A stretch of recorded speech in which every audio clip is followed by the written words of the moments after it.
बिस्मिल्लाहिर्रहमानिर्रहीम। अस्सलाम वालेकुम। कैसे हैं आप? उम्मीद करती हूँ सब कैसे होंगे। आज मैं आपको कच्चे आम की खट्टी मीठी चटनी बनाने का तरीका बताती हूँ। ये मैंने 2 किलो कच्चे आम लिए हैं और इसको मैंने अच्छे तरीके से धोकर साफ़ कर लिया है। देखिए, इसका साफ़ करना बहुत ही ज़रूरी है ताकि हमारे जो आम है ना बहुत ही अच्छी तरह इसकी कटिंग हो जाए। तो अब मैं आपको काट के दिखाती हूँ कि इसको काटना कैसे है।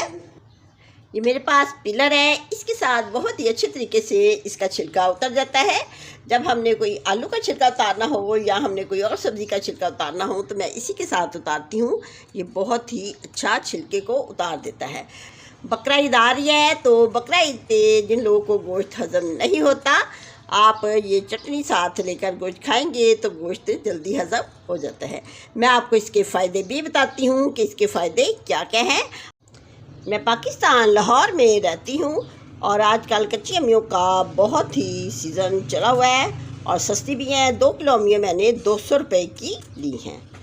अब मैं इसकी छुरी के साथ कटिंग करूँगी जो कि बहुत ही आसानी के साथ हो जाती है।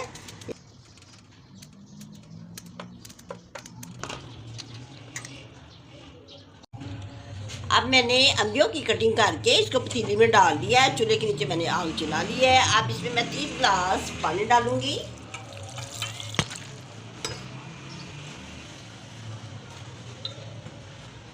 इसको हमने हल्की आंच पे पकाना है। 3 गिलास पानी में बहुत ही अच्छे तरीके से ये गल जाएंगी। जब ये अच्छे तरीके से गल जाएंगी तो फिर मैं आपको बताऊंगी कि इसमें कौन कौन से मसाले डालने हैं।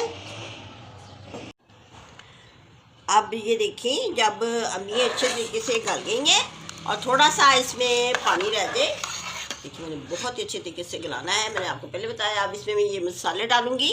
मेरे पास ये 6 मसाले हैं और ये मैंने सिरका लिया है। 1 चम्मच सिरका है, ये लाजमी इसमें डालती हैं ताकि हमारी जो चटनी है वो ख़राब ना हो। ये मैं इसमें डालने लगी हूँ। अब ये 6 के 6 मसाले कौन से हैं? ये मैंने चम्मच लिया है, टीस्पून इसको कहती है। आपने टेबल स्पून नहीं लेना, टीस्पून ही लेना है, ठीक है। ये मैंने हल्दी लिया है 1 टीस्पून, सुरख मिर्च लिया है, दड़ा मिर्च। ये भी सारे के सारे मसाले मैंने आपको बताया ना कि टीस्पून ही है। ये दड़ा मिर्च है, ये ज़ीरा है, इसको थोड़ा सा कूट लेना है, कलवंजी है, काला नमक है और ये काली मिर्च है। थोड़ा थोड़ा सा आपने इसको कूट के तो फिर डालना है। अब मैं इसको डाल देती हूँ। अब इसमें मैं ये देसी शक्कर डालूँगी। ये मैंने 1 प्याली ली है। अगर आप ज़्यादा मीठा खाना पसंद करते हैं तो आप 2 प्याली भी डाल सकती हैं। मैं इसमें शक्कर कम ही डालूँगी क्योंकि हमारी फैमिली वाले जो है ना ज़्यादा मीठा खाना पसंद नहीं करते।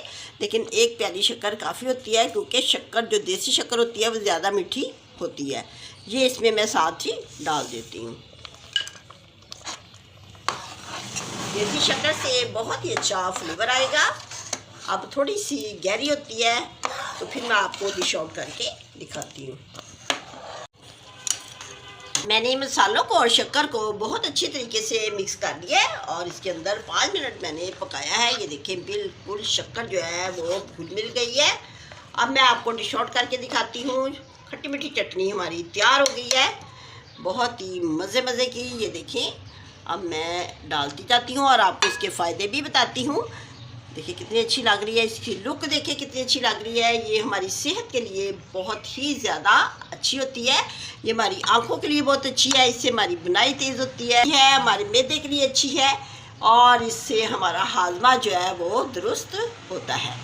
खाने में मज़ेदार है। इसको हम पराठों के साथ खा सकती हैं, डबल रोटी के ऊपर लगा के खा सकती हैं। डबल रोटी के साथ जैम की जगह पे आप लगा के खाएंगे तो बहुत ही मज़ा आएगा। ईद के दिनों में गोश्त के साथ खाएंगे तो डबल मज़ा आएगा। इसको खा के देखें, हाजमा बिल्कुल दुरुस्त हो जाता है। जिन लोगों को खाना नहीं हज़म होता वो चटनी के साथ अपना खाना खाएं तो क्या ही बात है, उनका खाना भी हज़म हो जाएगा। अब मैं चटनी को ठंडा करके इसको किसी जार में डालूँगी। जार का साफ़ होना बहुत ज़रूरी है, उसमें पानी नहीं होना चाहिए अगर पानी हुआ तो चटनी जो है ना जल्दी ख़राब हो जाती है। इसको हम बहुत दिनों तक यूज़ कर सकते हैं। अगर आपने ज़्यादा दिन इसको रखना है तो फ्रिज में रख सकती हैं, लेकिन कुछ दिन अगर चलाना चाहते हो तो बाहर भी ये रह सकती है। अगर आपको मेरे ये चटनी बनाने का तरीका अच्छा लगा है तो आप मुझे लाइक करिए, दुआओं में याद रखिए। अल्लाह हाफिज़।